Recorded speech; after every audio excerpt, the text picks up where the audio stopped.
My 7-year-old son, who has autism, was told to eat his chicken tenders in the laundry room at my dad's retirement dinner.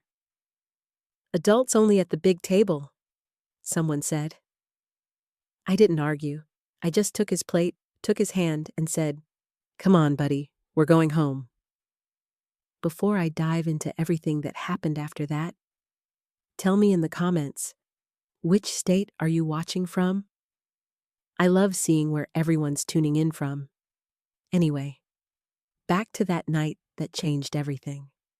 The restaurant my parents rented out was one of those places with white tablecloths, dim lighting, and waiters who say still or sparkling, like it's a personality test. My dad, Paul, was finally retiring from the engineering firm he'd bragged about since I was in kindergarten. My mom, Linda, sent a group text 2 weeks before. "Business casual or dressy. No sneakers, no t-shirts. Please, Aaron, no character shirts for Noah this time." I stared at that text for a long time. Noah owns 3 categories of clothes: soft, softer, and absolutely not. The t-shirts with cartoon dinosaurs are in the soft category. But I went shopping anyway and found a plain blue polo that he could tolerate for exactly 2 hours if nobody commented on it. He was excited, in his own quiet way. "Grandpa party?" he kept asking in the car, kicking the back of my seat. "Yeah, buddy," I said. "Grandpa's big party. You did great practicing happy retirement, Grandpa." He repeated the line under his breath, working the syllables around like puzzle pieces. My husband, Jason, drove. He's the calm one, the buffer between me and my family's constant low-grade judgment. Inside, the restaurant buzzed with laughter and clinking glasses. My brother Ryan's kids were already running around in matching outfits like an advertisement for generational wealth. My mother swooped in, air-kissed my cheek, and gave Noah a quick pat on the shoulder, like he was a friendly dog that might shed. "There's a kids' table in the back," she said. "We put some crayons there. Maybe he can stay there and, keep busy." "Mom, he hears you," I said quietly. She pasted on a smile. "Of course he does, sweetheart. I'm just trying to make it easier for everyone." Everyone. Translation: everyone but Noah. The kids' table was by the kitchen doors, half in the way of the servers. Ryan's boys immediately took over the conversation, talking about their travel baseball league. Noah sat at the end, headphones around his neck, tablet in front of him, trying to follow along. Every few seconds he looked back at me, checking that I was still there. "You good?" I mouthed. He gave me a small thumbs up. At the main table, my parents basked in compliments. People toasted my dad's career, my mom's decades of support, their picture-perfect marriage. I listened, smiling politely, while mentally counting how many times I'd babysat Ryan's kids so he could focus on his startup, and how many times I'd sent money just until next month. I was the reliable daughter, the one who'd moved back to town when my dad's blood pressure scared my mom, the one who always said yes. Halfway through the salad course, my mom tapped her glass with a spoon. "Everyone, quiet please. We're about to start the speeches." Waiters moved around us, filling wine glasses. I turned to grab my water, glanced toward the kids' table, and felt my stomach drop. Noah's chair was empty.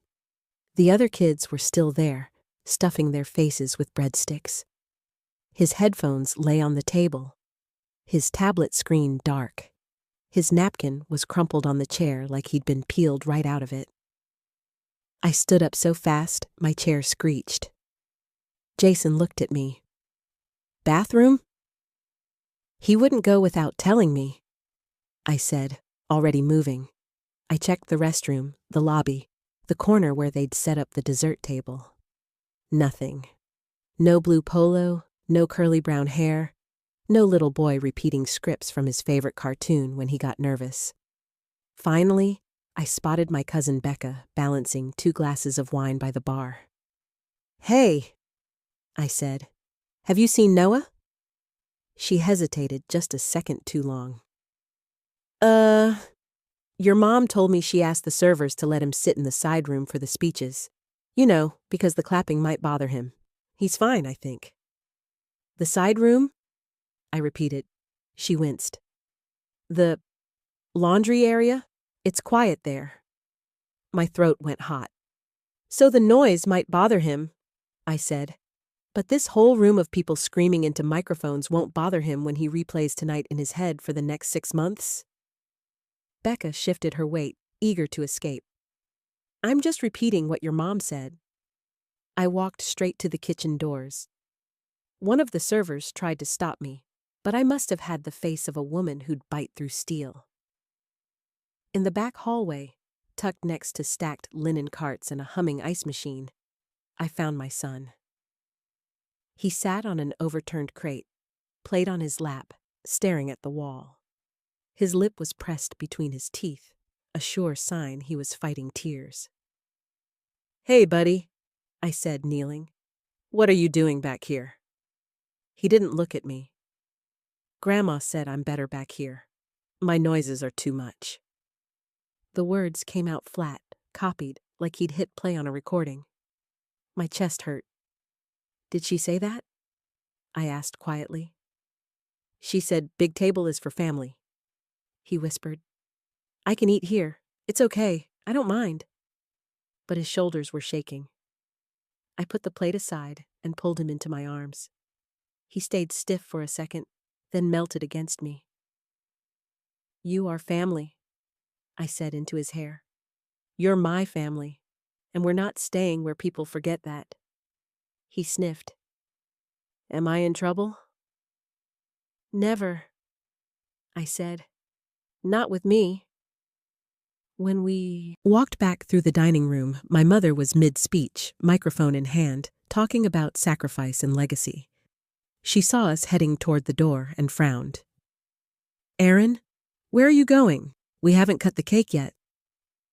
We're done, I said. Her smile faltered. Don't be silly. We just didn't want him overwhelmed. This part is for adults. For family. People were watching now. Ryan shifted in his chair, looking like he wished he were invisible. I looked straight at my mother. You told my son he doesn't belong at his own grandfather's table. That's all he'll remember. My father chuckled like I'd made a joke. You're overreacting. He's sensitive. It was just easier for everyone. There was that word again. I felt something inside me click, like a switch being flipped. Well, I said softly, from now on, my definition of everyone is a lot smaller. No one stopped us as we walked out. In the car, Noah picked at his sleeves. I was trying to be quiet, he said. I did deep breaths like Miss Kelly taught me. You did everything right, I told him. They're the ones who got it wrong. He fell asleep halfway home, head lolling toward the window. Jason drove with both hands clenched on the wheel. You okay? He asked. I'm fine, I lied. But that night, lying awake next to my snoring husband, staring at the ceiling fan, I made myself a promise. The next time my family got together, our big summer reunion at the lake my parents bragged about owning, things would be different. I would make one quiet change. And this time, they'd understand exactly where my son belongs. 2 weeks after the retirement dinner, my mother called like nothing had happened. So, she said cheerfully, about the 4th of July weekend, have you booked the cabins yet? Ryan says he wants the one closest to the dock again. The boys love fishing. She was talking about the lake house they liked to pretend was theirs. The one I'd bought 5 years earlier when my tech job finally paid off. The deed was in my name. I'd let my parents call it our family place because it made them feel important and, honestly, I'd been flattered. That's what you're opening with? I asked. Cabin assignments? A long pause. Aaron, you know how your father is about plans. Do you know how my son is about being shoved into a laundry room? I said. Another pause, this one sharper. You're still upset about that? I'm not upset, I said. I'm done. She sighed. You're so dramatic. We were trying to help him. The noise was too much. He told you he was overwhelmed? Well, no, but we could see. You saw a kid who doesn't fit your idea of normal, I snapped. And instead of adjusting the party, you adjusted the kid. My father's voice came faintly through the speaker. Tell her if she's going to start this again. We'll call back. No need, I said. I'm hanging up. But before I did, I added, by the way, don't worry about the lake plans. I'll handle it. That afternoon, I pulled out the file with the house documents. Mortgage statements, tax records, the original purchase agreement. My signature everywhere. My stomach twisted, not with guilt, but with the unfamiliar sensation of having leverage. Jason walked in as I was spreading papers across the table. Are we moving? He asked. Not exactly, I said. I'm making that one quiet change I promised myself. I called our lawyer the next day. I want to put the lake house into a special needs trust in Noah's name, I said. So that when he's older, it's protected. And I want it very clear who has access to the property in the meantime. The lawyer, a calm woman named Mia, nodded. We can do that. Who do you want listed as approved users? I thought about my parents' faces when they heard adults only come out of their own mouths. About the way Ryan had looked away. Jason, me and Noah, I said. And maybe Aunt Becca. She at least looked guilty. Mia smiled slightly. Anyone you want explicitly excluded? My parents, I said without hesitating. And my brother. Put it in writing. Once the paperwork started, everything else followed. I canceled the auto transfer that dropped money into my parents' account every month for lake maintenance. I texted the family group chat. Hey everyone, this year's 4th of July at the lake will be a little different. We're keeping it small. Only people who make Noah feel welcome. If that's a problem, I totally understand. I'll assume you're skipping it. Within seconds, dots began to pop up. Ryan, are you serious? You can't gatekeep family. Mom, you're being cruel. Your father is heartbroken. Dad, this is not how we raised you. I stared at the screen, then typed, You raised me to make things easier for everyone. I'm finally including my kid in that. A private message came from Becca. I'll be there. Text me what kind of snacks he likes. I sat back and let the rest of them rage into the void. For a while, it was quiet. My parents sulked in group texts with other relatives. Ryan tried to guilt-trip me with photos of his kids in red, white, and blue outfits, and captions like, Guess we'll just have to make our own traditions this year. I didn't reply. Instead, I spent that energy on Noah. We practiced what the lake weekend would look like. I showed him pictures of the cabin, the dock, the fire pit. We walked through a social story about swimming with cousins who understood his noise-canceling headphones weren't rude, just helpful. I packed his favorite snacks, the exact brand and flavor, because the wrong cheese cracker can turn a whole day sideways. The day we drove up, he bounced in his seat the entire way.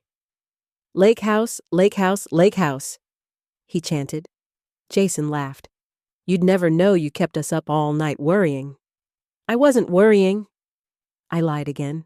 I was planning. Becca arrived first, husband and 2 girls in tow. They greeted Noah like an actual human being, not a problem to be managed. Hey, dude, Becca said, crouching to his height. We saved you a spot in the bunk room. Want to see? His eyes lit up. Can I bring my tablet? Absolutely, she said. We even brought an extra charger. By sunset, the yard smelled like burgers and bug spray. The kids ran around waving glow sticks. Noah floated between them, sometimes joining, sometimes retreating to the porch swing. No one forced him to say hi properly. No one rolled their eyes when he repeated a joke from his favorite cartoon. Jason and I kept waiting for something to go wrong. Nothing did. "Feels weird," Jason said quietly as we watched the kids roast marshmallows. Quiet, but in a good way. "Like the volume finally matches the room," I said. We were just settling into that peace when headlights swept across the yard. A car door slammed, then another, then another. My mother's voice sliced through the night. "Aaron, what on earth do you think you're doing?"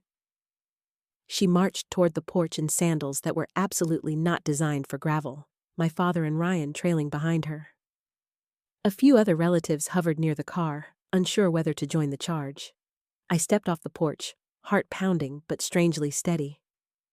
"What does it look like?" I said. "We're having our family weekend." She gestured wildly at the house. "You changed the gate code. Your father and I drove 3 hours and had to wait until another car came through." "Yeah," I said. "The gate company needed an updated list of approved guests, so I gave them one." Ryan snorted. "You don't get to decide who's family." "Actually," I said, "when the property is in your kids' trust, you do." My father's face went red. "What did you do?" "I moved the lake house into a special needs trust," I said calmly. "It belongs to Noah now, legally. I'm just the trustee. The lawyer recommended limiting access to people who respect his needs." My mother blinked rapidly. "You can't just cut us out." "You did that yourselves," I said. "The night you put him in a laundry room like extra luggage. The trust paperwork just caught up to reality." Behind me, I heard Becca say softly to her girls, "Let's take the little ones inside, okay?" Doors closed, muffling their curiosity. Mom lowered her voice. "You're punishing us." "I'm protecting him," I corrected, "from people who see him as an inconvenience." Ryan shook his head. "You're gonna regret this when he grows up and doesn't know his grandparents." I thought of Noah's face in that back hallway, of his careful little voice. "My noises are too much." "I'd rather he grow up not knowing people who made him feel like a problem," I said. "That includes you." My father tried another angle. "We paid for that house for years." "You paid for groceries and gas?" I said. "I paid the down payment, the mortgage, the taxes. I put your names on the welcome sign because it made you happy. That was my mistake." "Please," my mother said, reaching for my arm. "We can make this right. Bring him over. We'll apologize." For once, I didn't flinch away from her touch. I just stepped out of reach. "You'll apologize because you lost access to your vacation spot," I said. "Not because you understand what you did." Her voice cracked. "We're your parents. That has to count for something." "It does," I said. "It means I learned exactly what not to do." For a long moment, we just stood there. Fireflies blinked lazily over the grass. From inside the house, I could hear the muffled sound of Noah's laughter. That high, pure sound that still surprises me. Finally, my father straightened his shoulders. "Come on, Linda," he said. "We're not begging to stand on our own property." "It's not yours," I reminded him gently. They walked back to the car. Ryan looked like he wanted to say something, then thought better of it and followed. Gravel crunched under their tires as they drove away. Jason came to stand beside me, sliding his arm around my shoulders. "You okay?" I released a breath I felt like I'd been holding since the retirement dinner. "I will be." Inside, Noah sat on the floor with Becca's girls, building a crooked Lego tower. "Mom," he said without looking up, "are Grandma and Grandpa here?" "No," I said, sitting down beside him. They decided not to come this time. He considered that for a second, then shrugged. Okay. Can we have s'mores again tomorrow? Yeah, buddy, I said. We can have s'mores as many times as you want. He leaned against my arm, content, and I realized something. The quiet change I'd made wasn't just about a trust document or a gate code. It was about finally writing a new definition of family, one where my son is the center of the picture instead of cropped out of the frame. Will I miss the version of my parents I wished I had? Probably. But watching Noah fall asleep that night, sunburned nose and sticky fingers, in a house that now legally and emotionally belonged to him, that's a kind of peace I never got from any of their perfect speeches. So yeah, my 7-year-old was told to eat alone in a laundry room because his noises bothered people. At the next family reunion, I made one quiet change. I stopped choosing people who were embarrassed by my child, and the whole family finally understood what adults only really meant.